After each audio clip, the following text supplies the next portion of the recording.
Best kind of gloves to buy your new welder for Christmas? I'm going to tell you what I think you ought to get them and what you should not get them.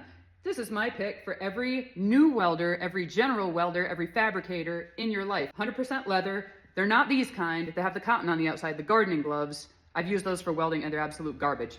These are the best for me. They're also the ones that I would give to your new welder. The only downside is they don't have much of a sleeve, so they're gonna burn their little wrist there, so they're gonna have to wear their FRs and make sure that the skin isn't exposed while they're welding, like while they're doing their out of position. But new welders burn up gloves like mad.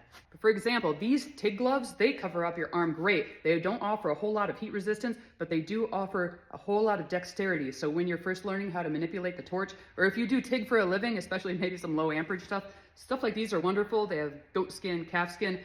TIG welders love these. If you've got an advanced TIG welder in your life, like maybe a young person or a new welder who is in one of their last semesters of TIG welding, they'd probably love a pair of these, but you can wind up spending like upwards of $40 on something like that. Or if you've got an adult welder that you know uses TIG all day, every day, TIG gloves are a great idea, but don't get these for new welders, because you know what new welders do? Grab a hold of a hot coupon. They were constantly burning up gloves. And even if the leather survives, the stitching doesn't. All you've got to do is get a spark in the stitches of these things and the fingers open up. That's why I've got duct tape on this one, because these are fairly good gloves, except the split right open. It was exposing my finger. These are the gloves everybody wants to get new welders, and they're not awesome because they have absolutely no dexterity. You can use them, you can grab it with a little mitten grip, but they don't have a whole lot of, like, it's hurting my arm just to new and not broken in.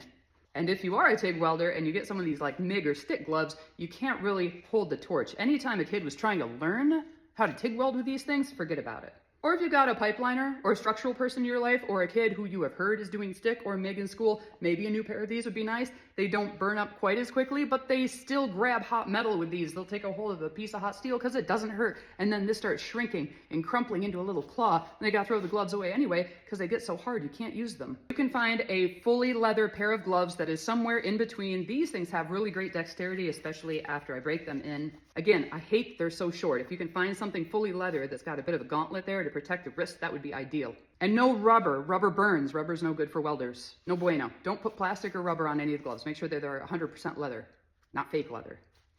Those roper gloves, the yellow ones, they burn up. They're too soft. They're too buttery. These are just the right weight to be able to protect you from heat, to manipulate the things that you've got to do, but they are not heat resistant so much that you're picking up hot things and just learning how to carry them. These transfer heat just enough so that you learn not to pick up hot metal. My pick for new welders in school. Just wish they were longer and cutting resistance. These are pretty, you can nick them with a grinder or hold on to sharp pointy things and they don't cut through. Burn and cut resistant usually come in a pack of several to a pack for a few bucks, and then as they learn how to take care of these, when you see these gloves are lasting more than like 3 weeks or a month, start investing in the higher dollar actual welding gloves. Fight about it in the comments.